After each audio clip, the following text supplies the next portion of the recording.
kind of impromptu today. I think we were going to talk about public records. I am looking at the public record that gets put into the Kettering Oakwood Times. That's old school. I know, but this is the public record. I don't know why they put this in there. Is it a historic to like shame people? But this is one of the best parts of the Kettering Oakwood Times. If you're nosy. Well, I'm kind of nosy. I'm somewhat of a, I travel around and collect information, and I like to know what's going on. He's nosy. Does that imply gossip, or is that just nosy? I like to know what's going on, so you just... Depends what you do with the information. Now, do we use it against people? Well, the public record is something that, intrigues me, because the public record, we will collect public information about people getting married and divorces, and we put that out there, and any court-ordered thing. But some other public records I'd like more information on, like who owns land at certain places or who is members of an LLC.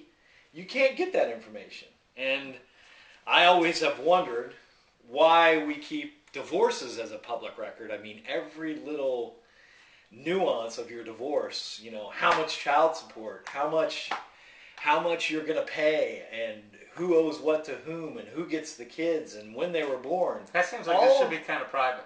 It does seem like it was private. And I think if you went on a private, I think if we ran, if you actually produce this kind of stuff, why is that public? All that information is public, and why are these other things that really are more important about how things get done private? Because we're much more concerned with who you sleep with in this country as an individual than our politicians who they sleep with. Because we do a very poor job of explaining where the money comes from for political campaigns. And who provides that money. I think we do an absolutely terrible job. Matter of fact, you get more information about, who gets pulled over. And now getting pulled over is a public shame. I'm wondering why. I've always wondered why the city of Dayton spends money to put the Johns into the paper. First off, do you think anybody reads the paper anymore? It's kind of a moot point. But then they also roll it on DATV. I guess a lot more people see it there.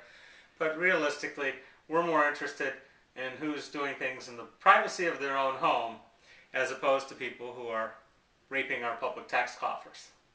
And that's surprising. I think that is a very interesting kind of thing. I don't understand why we do that. And I think if people were understanding of it, they would actually elect us to wipe out that public record on the divorce and the marriages and all those things. And I know plenty of people that would take up this cause and go forward with it. Now, like I said, does public shame work? And should we publicly shame people for doing the transaction that most people want to do, the oldest profession in the world? And I say no. Why not? You're talking about prostitution. Yes, of course. Well, is that... And the second oldest profession is what? Politicians. The politicians can prostitute themselves at will, but... Absolutely. Absolutely. And nobody ever called them the working class. Well, anyway, if you look at this, the Kettering's police reports are so much better than the Oakwood police reports. The Oakwood police report is very boring compared to Kettering. There's some meat to the Kettering police reports that I wish the Oakwood would pick up. That's just my complaint for the day. Okay. Are we done? If you say so. That's it.